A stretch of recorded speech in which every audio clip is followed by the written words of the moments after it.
All right.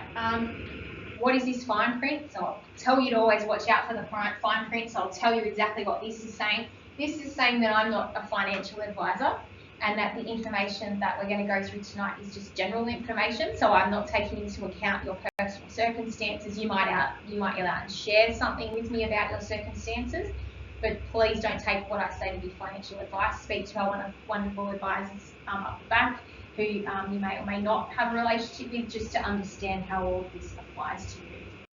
All right, before we move on to the concession cards, did anyone have any questions on any of that? With the carer's payment, it's still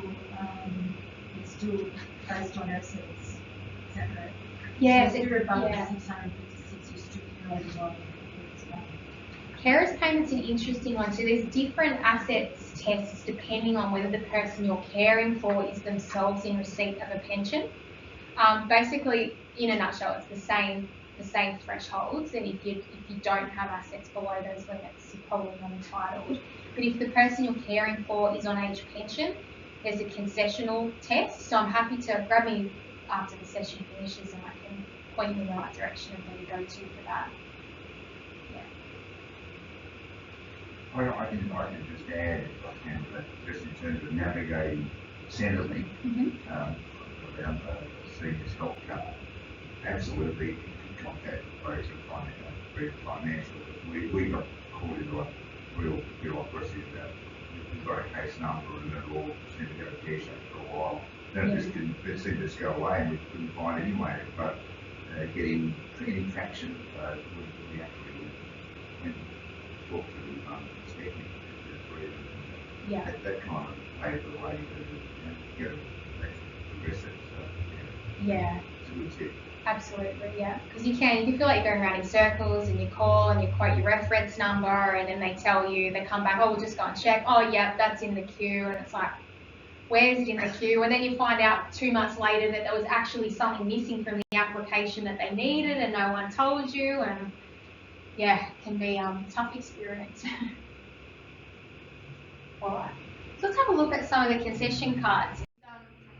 Remember, you've got a flyer in your little booklet there that kind of highlights some of the differences between the cards. We'll have a look at the eligibility in a little bit more detail. In a nutshell, this is what they look like.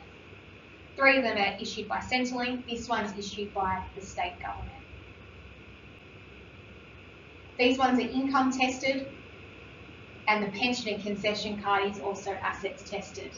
Why is it assets tested? This is the one, I'll give it to you for free. If you're on an age pension, if you get at least $1 of age pension, you get that pension and concession card. So that's kind of like the holy grail of concession cards. It gives you access to the widest range of benefits, and it's issued automatically. So you don't have to do anything in addition other than receive pension for that one. In addition to that, it also extends to your partner and dependents. So their names will also be on the card. So anything that you're entitled to, they should also be entitled to. Cheaper medicines, bulk billing, although I understand that the rates that you can get a bulk billed doctor's appointment are rapidly decreasing. But if your doctor does bulk bill, make sure you show them that card.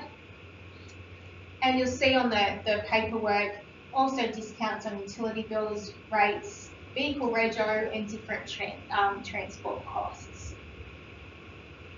The only thing to note with this one is if you're going to go overseas temporarily for 6 weeks, you've got to tell Centrelink, and they'll kind of put a stop on the card up to 6 weeks and then reissue it when you come back. But other than that, anyone who kind of states that they take concession cards, this is one to be handing over.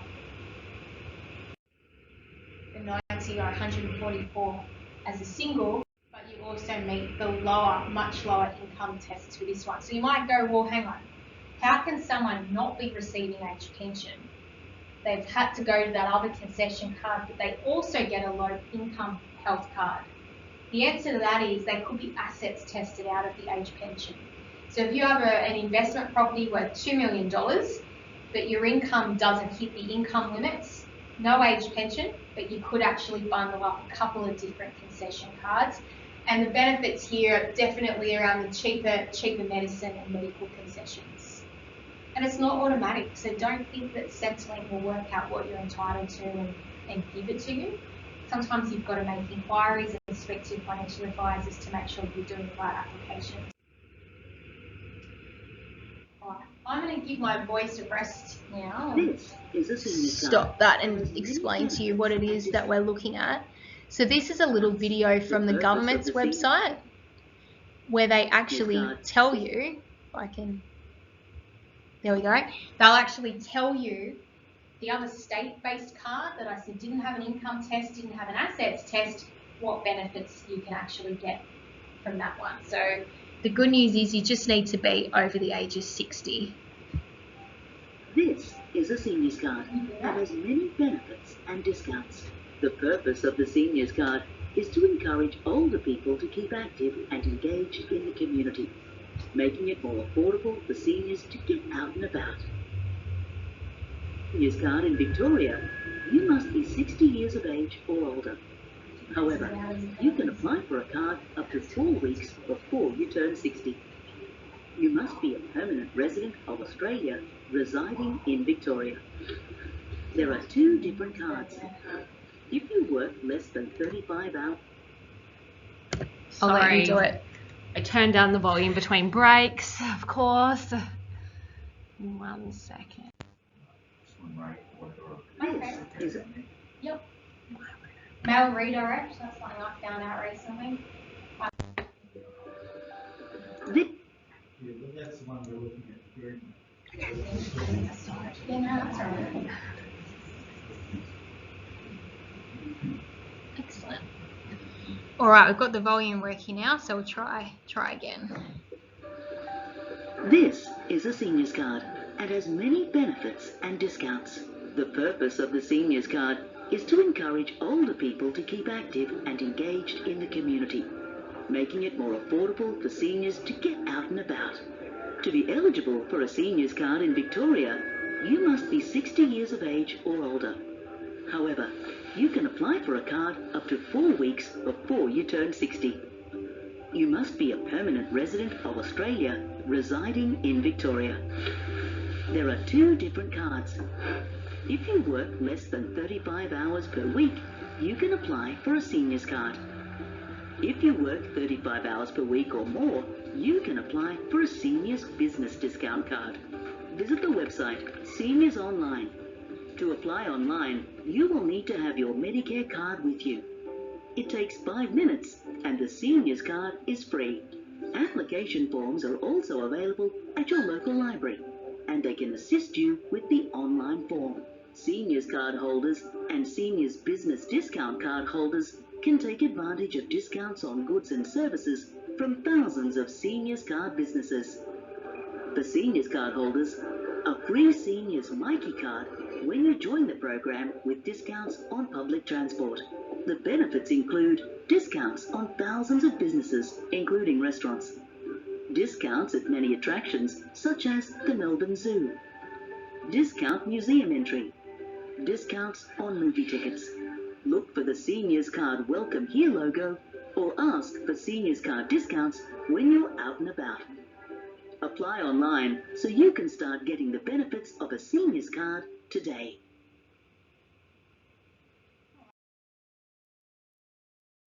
The seniors card, and that's just a little screenshot of what you've got in your information pack there that shows the different benefits and entitlements you are able to receive. So you can see here with lots of ticks, they're all the Centrelink cards. That's why I said they're kind of the ones that get you most bang for your buck. So you can see with that healthcare card, if I had that and the Commonwealth Seniors Health Card, I don't get any of the state-based incentives with the Commonwealth Seniors, but if I'm also able to apply for the healthcare card and hold 2 together, I pick up all of those additional benefits. The other thing which is in your pack, you can use this QR code, so just hold that kind of over in your pack, don't take a photo, just hover it over, and that will actually launch a state government website, and it will have a little bit more information in it. It'll have a booklet that tells you in more detail what each of the benefits and entitlements are and what card you need to have to receive that. But what I'll leave you with on that before we move on to the next part of our session tonight is just a reminder of a couple of little tips. So when you do get your concession card, what you need to do when you go to the doctors, when you go and see a specialist, when you go and have, just an annual skin check, those types of things. When you go and have any imaging done, make sure that you remind them that you've got a concession card, and they'll add that into the system for you. And even if it's only $20 off a consultation, it all adds up. Utility providers, of course, these ones are depending on what card you've got. Make sure you give them a call and get them to update your details. Your local council, get a discount off your council rates. Local pharmacies, I know in New South Wales we have a few little perks that you get when you're having scripts filled, so definitely get in touch with them. And obviously the biggest perk there being the pharmaceuticals benefit scheme. Once you kind of hit that cap, you're not paying for your scripts, but even before you hit the annual cap, you're paying a much reduced amount to get certain scripts filled, and big roads for your car rego.